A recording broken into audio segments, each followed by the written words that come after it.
దామోదరాయ నమః. పరీక్షిత్ మహారాజు ఇలా ప్రశ్నించాడు, ఓ పూజ్యుడా, నారాయణుడి రూపమే అయి ఉన్నటువంటి కవచ విద్యతో ఇంద్రుడు రక్షించబడి శత్రు సైనికులకు వారి వాహనాలతో సహా జయించి ముల్లోకాల సంపదలను అనుభవించాడు. ఆ కవచాన్ని నాకు చెప్పండి. ఆ కవచం రక్షిస్తూ ఉండగా ఇంద్రుడు ఆయుధాలు పట్టుకున్న శత్రువులను యుద్ధంలో ఎలా సంహరించాడో కూడా చెప్పండి అని అడిగాడు. అది మనం విందాం. మళ్ళీ శ్రీ సుఖమహర్షి ఇలా చెప్పసాగాడు, ఓ రాజా, దేవతలు త్వష్ట యొక్క పుత్రుడై విశ్వరూపుణ్ణి పురోహితుడుగా స్వీకరించాడు. ఆ తరువాత ఇంద్రుడు ఆయన్ను ప్రార్థించగా ఆయన నారాయణ కవచాన్ని ఉపదేశించాడు. దానిని ఇప్పుడు నీకు వినిపిస్తాను. ఇంతవరకు దాన్ని చెప్పుకొని వస్తున్నాను కదా, ఇప్పుడు దాన్ని నీకు వినిపిస్తాను. ఇప్పుడు వినండి. మీరు కూడా ఆ మహిమను విందాం. మనం కూడా అందరూ చేరుకుని.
శ్రీమన్నారాయణ కవచం.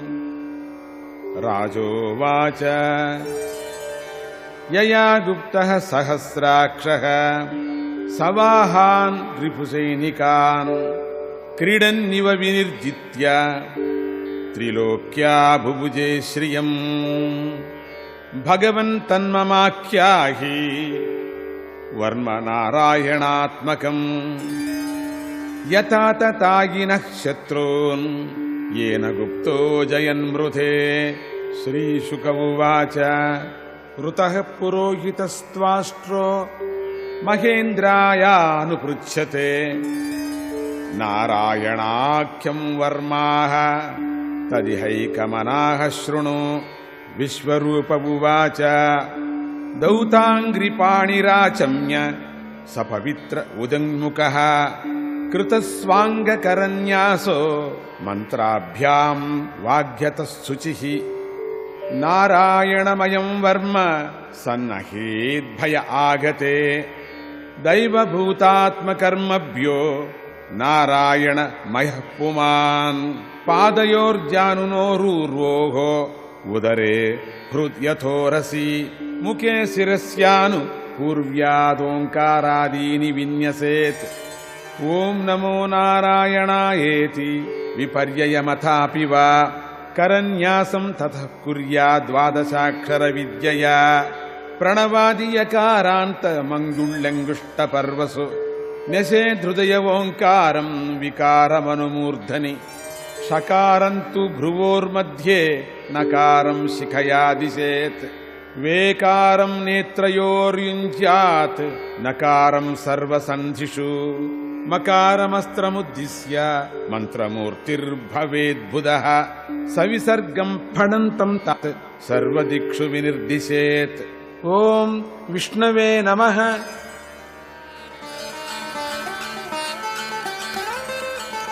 इत्यात्मानं परं ध्यायेत्. ध्येयं षट्शक्तिभिर्युतम् विद्या तेजस्तपोमूर्तिम् इमं मन्त्रमुदाहरेत्. ఓం హరిర్విదధ్యాన్ మమ సర్వరక్షాం న్యస్తాంగ్రి పద్మః పతగేంద్ర పృష్ఠే దరారి చర్మాసి గదేషు చాప పాశాం దధానోష్టగుణోష్ట బాహుః జలే తు మాం రక్షతు మత్స్యమూర్తిర్ యాదో గణేభ్యో వరుణస్య పాశాత్ స్థలేషు మాయావటు వామనో వ్యాత్ త్రివిక్రమః ఖేవతు విశ్వరూపః దుర్గేష్వట వ్యాజిముఖాదిషు ప్రభుః పాయాన్ నృసింహోऽసురయూథపారిః విముంచతో యస్య మహాట్టహాసం దిశో వినేదుర్న్యపతం చ గర్భాః రక్షత్వసౌ మాధ్వని యజ్ఞకల్పః స్వదంష్ట్రయోన్నీతధరో వరాఘః రామోద్రికూటేష్వత విప్రవాసే సలక్ష్మణో వ్యాత్ భరతాగ్రజోస్మాన్ మాముగ్రధర్మాదఖిలాత్ ప్రమాదాత్ నారాయణః పాతు నరచ్చహాసాత్ దత్తస్త్వయోగాదథ యోగనాథః పాయాద్గుణేశः కపిలः కర్మబంధాత్ సనత్కుమారోవతు కామదేవాత్ హయశీర్షా మాం పథి దేవహేళనాత్ దేవర్షివర్యః పురుషార్చనాంతరాత్ కూర్మో హరిర్మాం నిరయాదశేషాత్ ధన్వంతరిర్భగవాన్ పాత్వపథ్యాత్ ద్వంద్వాద్భయాద్ వృషభో నిర్జితాత్మా యజ్ఞశ్చ లోకాదవతాజ్జనాంతాత్ బలో గణాత్ క్రోధవశాదహీంద్రః ద్వైపాయనో భగవానప్రబోధాత్ బుద్ధశ్చ పాఖండగణాత్ ప్రమాదాత్ కల్కిః కలేః కాలమలాత్ ప్రపాతు ధర్మావనాయోరుకృతావతారः మాం కేశవో గదయా ప్రాతరవ్యాత్ గోవింద ఆసంగవ మాత్తవేణుః నారాయణ ప్రాణ ఉదాత్త శక్తిః మద్యం దినే విష్ణురరీంద్రపాణిః దేవో పరాహ్నే మధుహోగ్రధన్వా సాయం త్రిధామావతు మాధవో మాం దోషే వృషీకేశ ఉతార్ధరాత్రే నిశీథయేకోవతు పద్మనాభః శ్రీవత్సధామా పరరాత్ర ఈశః ప్రత్యూష ఈశోషిధరో జనార్దనః దామోదరో వ్యాధనుసంధ్యం ప్రభాతే విశ్వేశ్వరో భగవాన్ కాలమూర్తిః చక్రం యుగాంతానల తిగ్మనేమి భ్రమత్సమంతాద్ భగవత్ ప్రయుక్తం దందగ్ధి సైన్యమాసు కక్షం యథా వాత సఖో హుతాశః గదేశని స్పర్శన విస్ఫులింగే నిష్పిండ్యజిత ప్రియాసి కూష్మాండవైనాయక యక్షరక్షో భూతగ్రహాన్ చూర్ణయ చూర్ణయారీన్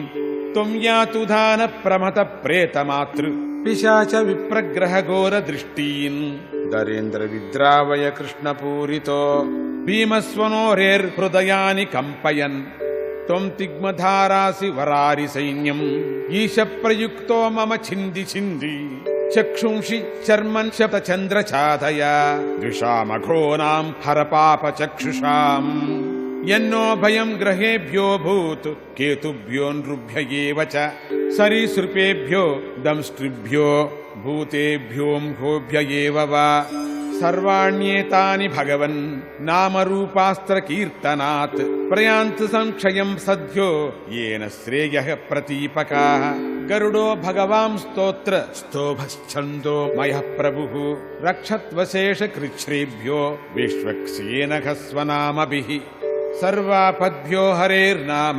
రూపయానాయుధానినః బుద్ధీంద్రియ మనః ప్రాణాన్ పాంతు పార్షదభూషణాః యథాహి భగవానేవ వస్తుతః సదసచ్చయత్ సత్యేనానేన నః సర్వే యాంతు నాచ ఉపద్రవాః యథైకాత్మ్యానుభావానాం వికల్పరహిత స్వయం భూషణాయుధలింగాఖ్య దత్తే శక్తి స్వమాయయా తేనైవ సత్యమానేన సర్వజ్ఞో భగవాన్ హరిః పాతు సర్వైః స్వరూపైర్నః సదా సర్వత్ర సర్వగః విదిక్షు దిక్షూర్ధ్వ మదః సమంతాత్ అంతర్బహిర్భగవాన్ నారసింహః ప్రహాపయన్ లోక భయం స్వనేన స్వతేజసాగ్రస్త సమస్త తేజాః మఘవన్ ఇదమాఖ్యాతం వర్మ నారాయణాత్మకం విజేష్యస్యంజసాయేన दंशितोऽसुरयूथपान्